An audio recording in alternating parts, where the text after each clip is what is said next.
haddii aad tahay Soomaali oo aad daawanaysid fiidiyowgan waxaa ogaataa inaad tahay taajir dhalay. Cid kaa taajirsan aysan jirin dunidan oon kuu sheegaya sababta. Markasta waxaan maqalnaa Soomaaliya waa waddan qani ah, waa waddan kheyraadka dabiiciga ah uu ku badan yahay. Laakiin arrintaasi khuraafaad ma aha, waa xaqiiq jirto. Waxaan doonayaa meesha inaan kugula wadaago 7 ka mid ah kuwa ugu waaweyn kheyraadka dabiiciga ah ee Soomaaliya. Nala soco ilaa dhammaadka fiidiyowga, hana ilaawin fiidiyowga xaqiisa inaad siiso.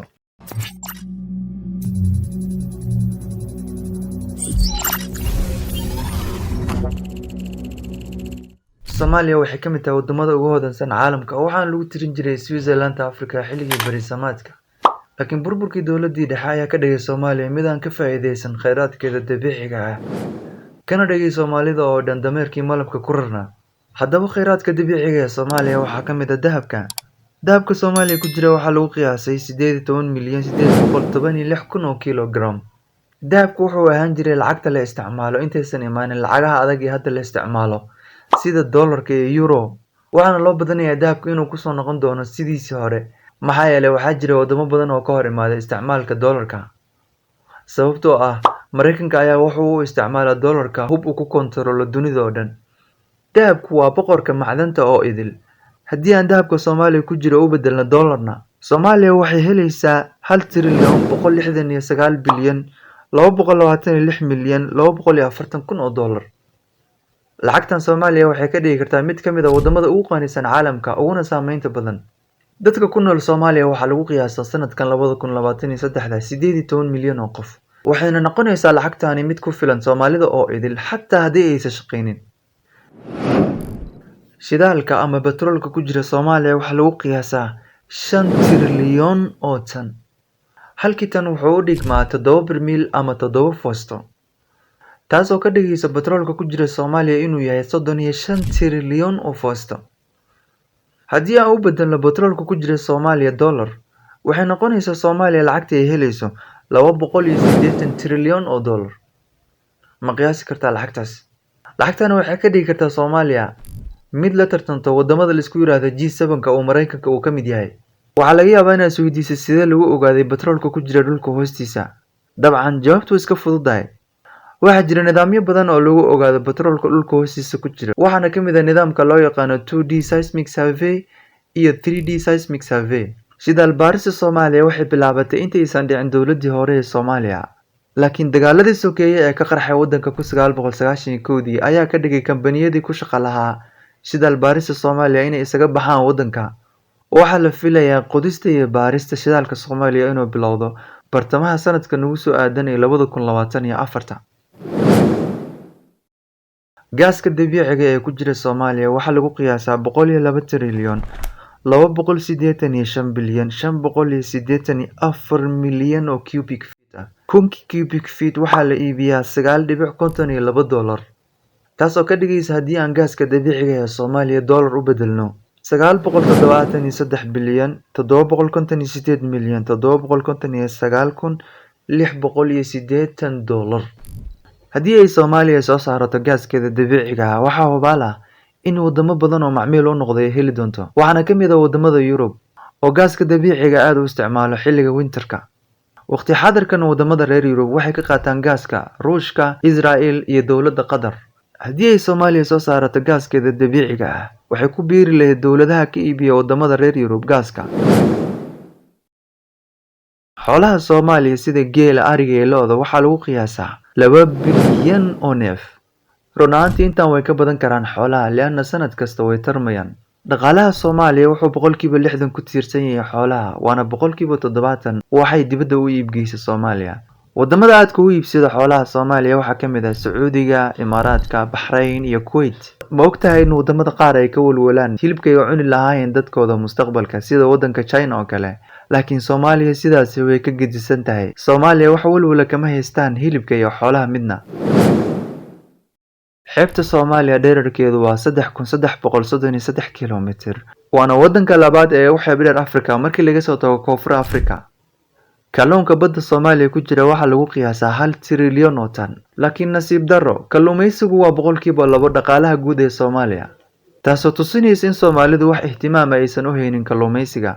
Tani intay burburtay dowladdii dhexe ee Soomaaliya, waxaa si sharci darro ah uga kalluumaystay biyaha Soomaaliya maraakiibta caalamiga ah, gaar ahaan maraakiibta ka yimaada wadamada Iran, India, China, Pakistan, iyo Sri Lanka.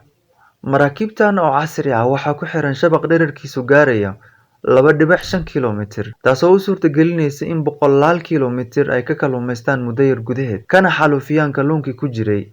Laakiin kacdoonkii burcadbadeedda Soomaaliya ayaa sababay maraakiibtani inay ka fogaadaan biyaha Soomaaliya, taasoo dib u kabasho weyn u samaysay kalluunka Soomaaliya, bilaabayna inuu dib u tarmo. Nasiib darro, imaanshaha ciidamada badda ee Midowga Yurub iyo NATO ayaa shaki badan laga muujinayaa, waxaana loo maleynayaa inay ku lug leeyihiin kalluumaysiga sharci darrada ee Soomaaliya. Macdanta ku jirta Soomaaliya waxaa lagu qiyaasay 2 bilyan oo metric ton. Macdanta Soomaaliya waa mid dihan, cid ka faa'iidaysatayna aysan jirin.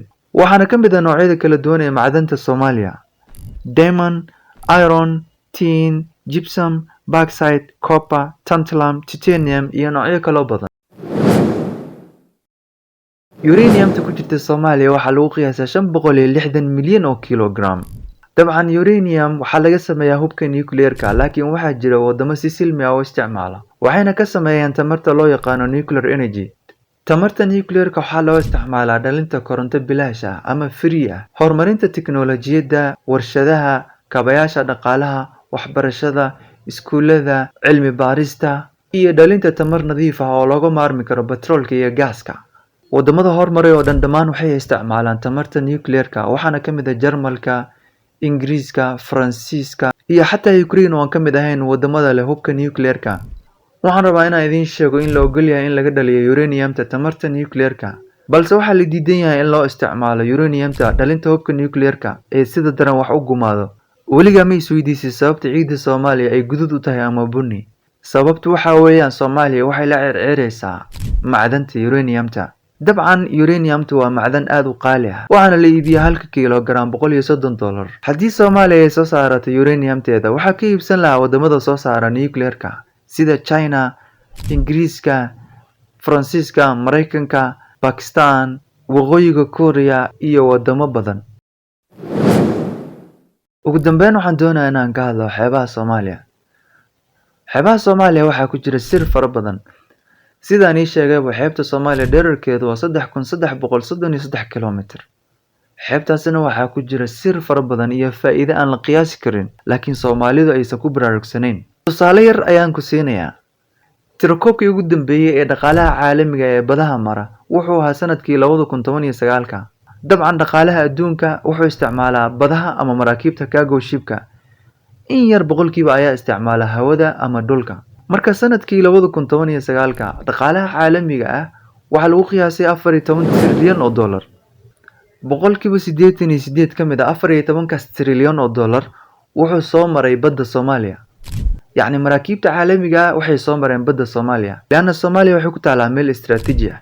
Haddii boqolkiiba 88 aan ku dhufano 14 trilyan oo dollar, dhaqaalaha badda Soomaaliya soo mara wuxuu noqonayaa 12 trilyan 320 bilyan oo dollar.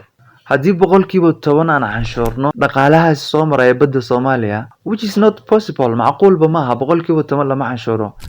Dowladaha adduunka waxay canshuuraan boqolkiiba 30, boqolkiiba 50 maraakiibta caalamiga ee badahooda isticmaala. Laakiin aan kaba dhigno waxaan macquul ahayn boqolkiiba 10. Yacni haddaan ku dhufano boqolkiiba 10 oo canshuur ah, 12 trilyan 320 bilyan oo dollar, Soomaaliya waxay ka faa'iidi kartaa 1 trilyan 232 bilyan oo dollar. Ma qiyaasi kartaa? Yacni Soomaaliya sanadkiiba waxay heli kartaa 1 trilyan 232 bilyan oo dollar. Tani waxay ka dhigi kartaa dhaqaalaha Soomaaliya ama GDP-ga Soomaaliya mid wax yar ka yar dhaqaalaha guud ee Afrika. Ma ogtahay dhaqaalaha guud ee Afrika sanadkii inuu yahay 2.1 trilyan oo dollar? Soomaaliya waxay la tartami kartaa wadamada isku yiraahdo G7-ka oo Mareykanka uu ka mid yahay. Yacni wayna wada ognahay G7 inay tahay wadamada ugu qanisan caalamka. Lacagta ay haystaana waxaa lagu qiyaasaa 370 trilyan oo dollar. Laakiin ma ogtahay si aanan hadafkeena u gaarin inaan ku mashquulnay ama nagula mashquuliyay sidan. إن الله لا يغير ما بقوم حتى يغيروا ما بأنفسهم وإذا أراد الله بقوم سوءا فلا مرد له وما لهم من دونه